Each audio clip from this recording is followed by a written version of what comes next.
kasamang Tripliman, kampo ng ating mga kasamahan dyan, ano? Si Boy Serrano, si Robert, San Bandera, si Miles Trabajo, at ang ating magandang boses na bisita ngayon dyan, nakinilabutan ako sa kanyang awitin. Si Caselso, si Yano. Oo. Medyo talagang napakamakabayan, awitin na kanyang inawit kanina, no? So, magandang hapon sa ating mga tagapakinig at ako'y humihingi ng paumanhin at hindi ako nakarating sa ating programa ngayong hapon ito. Pero ako'y nakamonitor lang dito, no?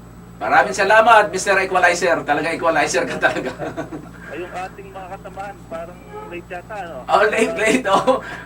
Mukha nang usap kayo, ah. Wala kami usap.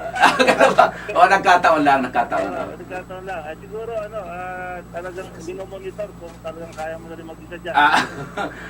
Siyempre, mas maganda kung nandito ka. Dahil ikaw yung program director eh. Ikaw yung supremo dito sa programa natin. Nagkataon lang, kasama sa Tripliman at may mga galing abroad kasi kami dalawang kasama. Ay ako yung driver ng aking misis. Kasama rin kasi dito sa reunion. Okay. Nandito kami sa bandang Angono Rizal. So yun na lang. Sa resort. Tripliman at kayang-kaya mo yan, ano? Oo, pero iba yung nandito ka. Kasamang Dan. Oh. Anyway, binabati ko na lang kayong lahat dyan. Yung pamilya mo, sana ay maging masaya inyong reunion. Mabuhay po kayong lahat dyan, kasamang Dan. At saka ipopromote ko na rin yung aming programa bukas, 4 to 5, no? Talakayang Pinoy, subaybayan niyo rin po tuwing linggo, no? At yun lang po, at magandang hapon po sa ating mga kasama at sa ating mga tagapakinig. Okay, kasamang Dan, maraming salamat. Mga kaibigan, yun po yung ating mangiting na program director dito sa programang ito. At siya rin po ang pasimuno upang mabigyan daan tayo dito sa ere, dito sa DWAD. Siya ay matagal na pong broadcaster. Tayo naman ay kahapon lang, no? Pero matagal din ako sa media, no? Sa print media, no? May 6 na taon ako na freelancer. At humawak din ng iba-ibang pahayagan. Although hindi kilala. Nandiyan na ba si dumarating si Professor Herman Bognot ng UP. Na late siguro, na traffic. Itutuloy po natin mga kasama, yung sinatalakay natin. Bigyan po kayo natin si Professor Herman Bognot. Isang makabayan mula sa UP. Naku na ba? Magandang hapon po sa lahat ng mga kabansa. Narinig ko yung awit ni Caselso.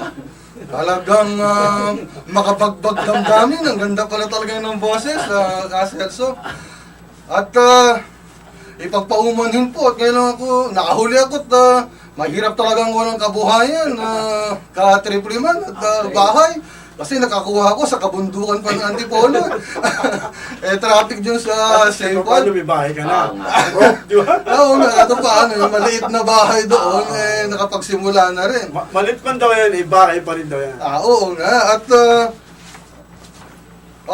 napakaganda kasi ng ating talakayan. Lalo na, narinig ko yung awitin ni Caselso tungkol sa ating kalayaan. At meron nga tayong kaal, di ba? Nakahandang, meron tayong nakahandang Tripliman, na bukas na liham. Tawag na ito ng ating araw daw ng kalayaan. Ang tawag natin dito huwad na kalayaan. Ganun pa man, ang hindi huwad at ang totoo ay ang pagnanasa ng taong bayan. Halimbawa na si Caselso, si Tripliman, ang katotohanan ng pagnanasa ng bayan na matamo ang kalayaan at kasarinlan. Mabuhay ka! Mabuhay ka, Prof! Mabuhay ka, Prof. At talagang ito'y handang umibig muli. Dahil may pag-ibig na yan sa misis niya, umibig muli doon sa bayan.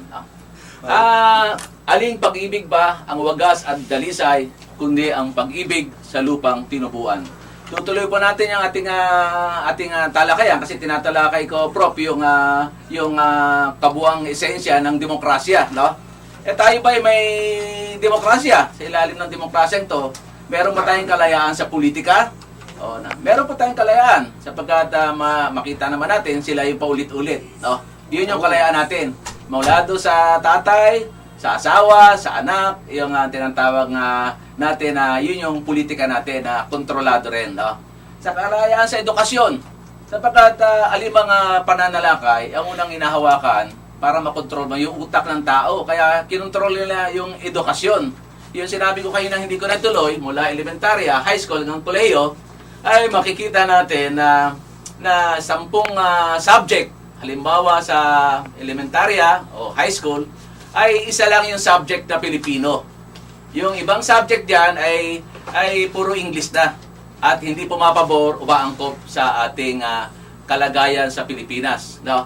Kaya kitang-kita rito sa edukasyon natin ay may kolonya, no? Kolonyalismo. Kolonyalismong edukasyon na nakikinabang ay mga dayuhan. Yun po yung ating demokrasya.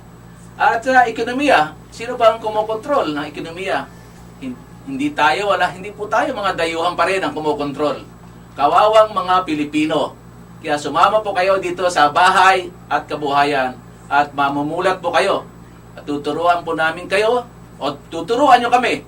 Magsishare-share po tayo ng kakayahan, ng talino upang palakisin natin ang ating pwersa, ang pwersa ng tinatawag nilang informal settler o squatter. Pinaganda pa ng batas, no? Inamyendahan, sinabi pa nilang informal. Ganon, settler, pero ibig sabihin, no, squatter pa rin, no?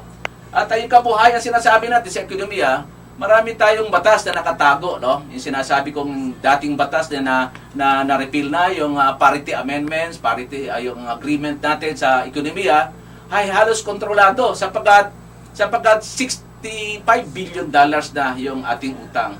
Ano yung klaseng negosyo yan? At ang malaking bahagi nito ay napupunta sa pambayad. Kaya lahat ng project natin sa kabuhayan o ekonomiya ay kontrolado ng mga dayuhan, hindi ng mga Pilipino. Kaya yun po yung ating programa na magkaroon ng sapat at kalayaan. Ito po ang ipatupad sa bansa, ang kabuhayan sa mga Pilipino, ibalik ang kontrol ng mga negosyo para sa Pilipino. Ipatupad ang libreng pabahay. Sinasabi natin, hinintay natin yung tawag ni Secretary de los Reyes o sino bang staff niya ang pwedeng sumagot. Meron din pong tatawag sa Socialized Housing Finance Corporation, Director Joby Labajo. Hinintay rin po yung tawag niya dito para magbigay ho ng bahagi tungkol sa pabahay. So, dito po ay kitang-kita po natin. Ang military natin, tingnan nyo kalagayan ng militar. May kalayaan ba tayo ang militar natin? Kalayaan, meron tayong binigay na donasyon galing sa Amerika. Ito yung the last stand do sa Pasong Tirad. Sino po ba yung bayani na yon na binilagay sa pangalan ng barkong yan? Gregorio del Pilar. Ito po yung binigay na barko sa Pilipinas na kung saan ay i-donate pa, no? So makikita natin na laki ng palasan nila yan, di ba? Yung laki ng bayaning yan. Okay, yun nga po makikita natin yung demokrasya. Ito po yung demokrasya natin. Sinasabi nga ni Professor Kaherman na huwad yung kalayaan. Yun po yung sagot natin na kung saan wala tayong kalayaan sa politika, edukasyon, ekonomiya, militarya. Kaya kitang-kita po na talagang ang Pilipinas ay merong invisible government. Kakaano man na sabihin natin na tayo tuta pa rin ng mga dayuhan hanggang sa ngayon. Professor. At saka yung nabanggit mo kanina, Kaal, no? Yung napakalaking utang natin. Kasi dyan tayo sinasakal eh. Dyan pinasusunod ang bayan. Pag tignan nyo ang mga datos, halos 70% ng ating taunang budget ay napupunta lamang sa pambayad utang. Kaya kung mga 1.6 trillion, halimbawa, ang budget natin sa taong ito, mahigit 1 trillion po niyan, pambayad lang na utang. Ang tagal na nang nakikipaglaban ng bayan. Palagay ko, isa yan sa mga isinisigaw ni Nakaselso noon pa. Yung mga utang na yan ay patawarin na. Ang dami namang ang dami na nilang kinita. Dahil lamang sa mga pautang na yan. At isa pang napakahalaga, ka-tripliman, bago natin malimutan, ay yung ating panawagan. Pagkatapos na siguro, ng... time check muna tayo, mga kababayan. Ngayon po ay sa ganap na alas 4:30 na ng hapon.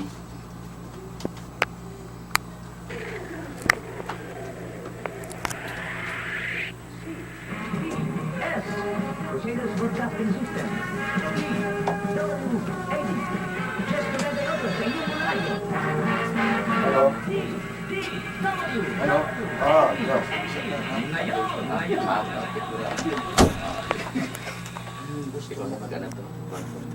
Okay.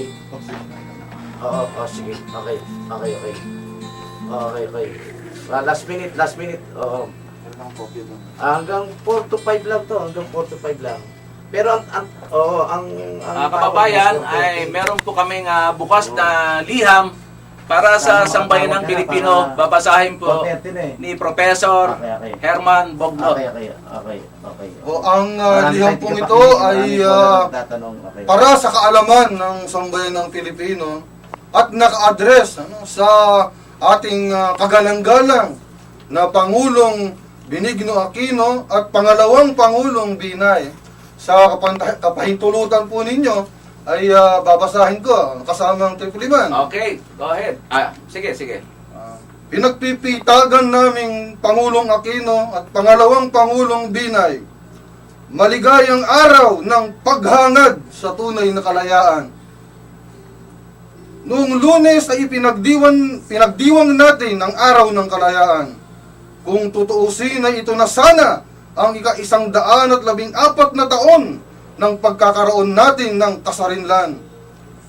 Tunay pong may dapat ipagdiwang at sukat ipagmalaki ang lahing kayumanggi, kaugnay ng ating mahabang kasaysayan sa pakikibaka alang-alang sa tunay na kalayaan. Tayo po ang pinakaunang republika sa buong Asya. Ang ating mga ninuno ang unang bumangon, nagbalikwas, nakibaka, at lumaban sa mga dayuhang mananakop sa dakong ito ng daigdig. Tayo po ang unang naghimagsik at nagtagumpay laban sa mga palalong mananakop na Espanyol. Sa kagitingan, talino, galing at tapang ng ating maraming mga bayaning gaya nila Gat Andres Bonifacio, Gat Jose Rizal, Gat Apolinario Mabini, Gat Emilio Jacinto, Gat Marcelo del Pilar, at marami pang mga dakilang bayani ay pinatunayan natin sa mundong kapantay natin. Kung hindi man ay nakahigit tayo sa iba pang mga tao sa daigdig sa maraming pamantayan. Subalit, huwag po tayong magmaang-maangan sapagkat huwad ang ating kalayaan. Oo nga, talagang pinagtagumpayan natin at nanalo tayo laban sa mga Espanyol. Atin na sana ang tunay na karangalan at kalayaang tumindig sa sariling mga paa ng buong tatag bilang nagsasariling bansa na gumupo sa dayuhang mananakop. Ngunit ninakaw po ito ng NEA ng Estados Unidos o tinatawag kong nagkakaisang mga estado ng Amerika. Sa pamamagitan ng katusuhan at panlilinlang, inagaw ng bagong mananakop na Amerikano ang kalayaang binayaran na ng katakot-takot na hirap, pawis, dugo at buhay ng ating mga ama, ina at kamag-anakan. Muli tayong inalipin sa makabagong kaparaanan. Hinuthot ng hinuthot ang lahat ng ating kayamanan ng mga tuso at buhong ng mga Amerikano at kanilang kaalyado. Kung kaya kahit pa ang ating bansa ay isa sa pinakamayaman sa buong mundo, kahit 30% ng lahat ng ating lupain ay may tuturing na mina ng kayamanan, ay sadlak pa rin sa hirap at dusa ang napakarami nating kababayan.